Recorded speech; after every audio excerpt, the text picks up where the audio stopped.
Hey guys, it's Squid Justice with 3angrygamers.com with my first attempt at a video segment. Now, this isn't going to be a review. It's more of a proof of concept. What we have here is the iPhone 4, which is something, the main device that I do most of my gaming on these days, which is pretty sad. It's always easier because it's always with me. Anyway, one of the things that was announced when the iPhone 4 was announced was the whole 6-axis gyroscope control. I didn't care about it. I knew I was going to be getting an iPhone 4, but I did not care for this at all. I realized that it was pointing mostly to apps. It was going to be used in games, particularly. And personally, I just thought it was going to be another gimmick.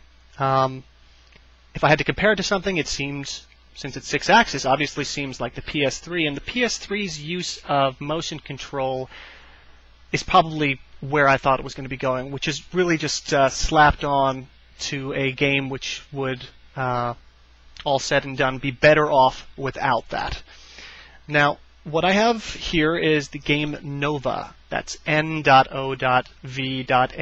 Why the hell did you have to put the dots there? I forget what the hell it stands for. Nobody knows what the hell it stands for after playing it for 5 minutes. They've already forgotten.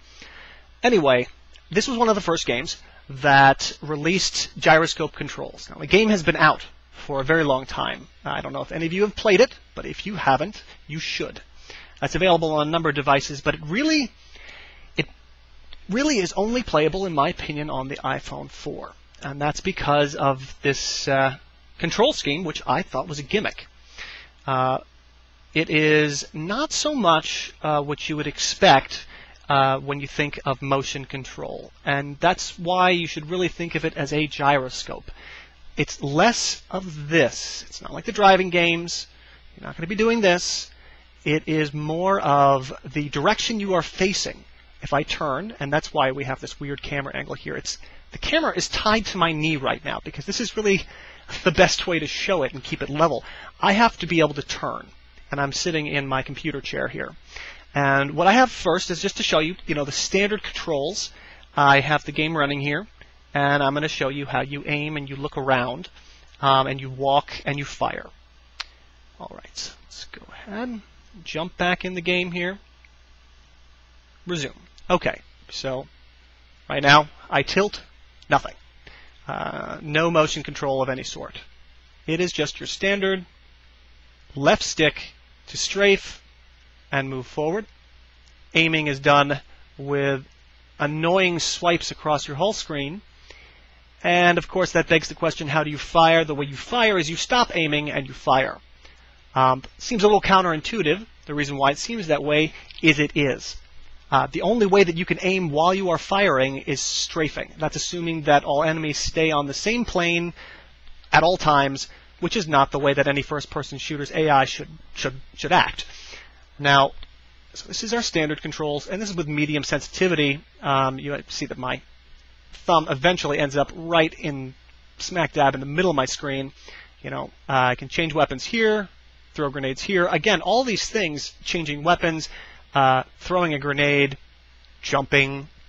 Heaven forbid you want to be able to move and aim and jump all at the same time. These are all restrictions that I've had with iPhone first-person shooters. It makes basically not feel like a full experience. Now I'm going to go ahead, pause. I'm going to go to controls. First thing I'm going to do is turn the sensitivity all the way up.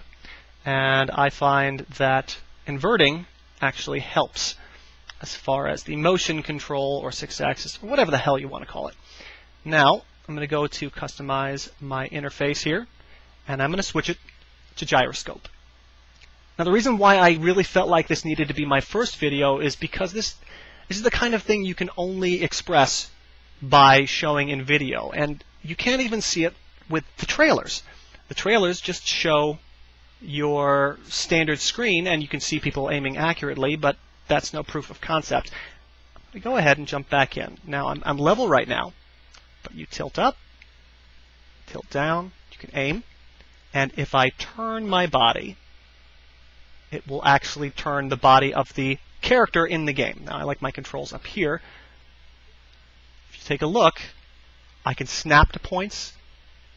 I can aim very, very fast. And for the first time on a phone with a first-person shooter, I feel like my control is only restricted by my reaction time. I can fire at the same time as moving. Of course, you're getting a little glare there. And it is tight.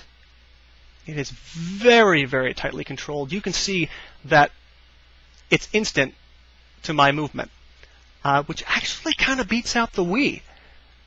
And that's another point I feel like I need to make, but the console gamers who read this, hopefully, you know, our readership is down to 0. Otherwise, I feel like I'm going to get flamed. But I feel like the controls beat out dual analog sticks for, you know, the Xbox 360 and the PS3. I'm sorry, I've never been a huge fan of first-person shooters on the console because a mouse is always better. A Wii did a little bit better because you have a pointer which feels more like a mouse to me, and you've got variable speed, and it's just tighter controls with a Wii or a mouse and keyboard. But the Wii is not one-to-one. You have a slight delay. There is no delay here. The only restriction is really how quickly I react to the situation around me. And that's really what I wanted to show you, is just, if this is the future of iPhone gaming, this kind of control scheme, they really have a good chance of completely burying, unless Microsoft and Nintendo come up with something similar, completely burying the DS and the PSP. Because I don't want to play first-person shooters on my PSP anymore. The little analog nub has basically 2 speed settings, even though it's supposed to be a true analog. It really isn't. And none of the games take advantage of it as an analog stick. It's just treated as a D-pad. This is just, it blows my mind. And I have the sensitivity all the way up. Some people who I've given it to, of course, they are blown away by it, but they have to turn the sensitivity down a bit. But I just like that full range of movement. I will tell you that playing this on the bus is going to make you look like an idiot. Playing it out in public is going to make you look like an idiot, because you're really going to feel most comfortable not by tilting the device like this. That doesn't feel natural, and you really don't know where the cursor is going to go. The best way to do it is actually turning your body, hence the computer chair that I'm in right now to show the video. And, you know, I like the game enough that I will sit at the bus stop and turn around in circles and shoot at things, and I will get looks. But then again, I get looks anyway, so it doesn't really matter. So that is basically it. It's a little bit of a plug for N.O.V.A, which is a fantastic game and controls wonderfully, especially with these new controls. And it also is a plug for the iPhone 4. And I'm not plugging the iPad. I'm not plugging any other devices by Apple. It is strictly the iPhone 4 with the gyroscope, because this is really a deal breaker. And it is a wonderful achievement, and kudos to Apple for including it. I thought it was trash, and it turned out to be fantastic. So if you have an iPhone 4, go and do yourself a favor and pick up N.O.V.A. Until then, take it easy, guys.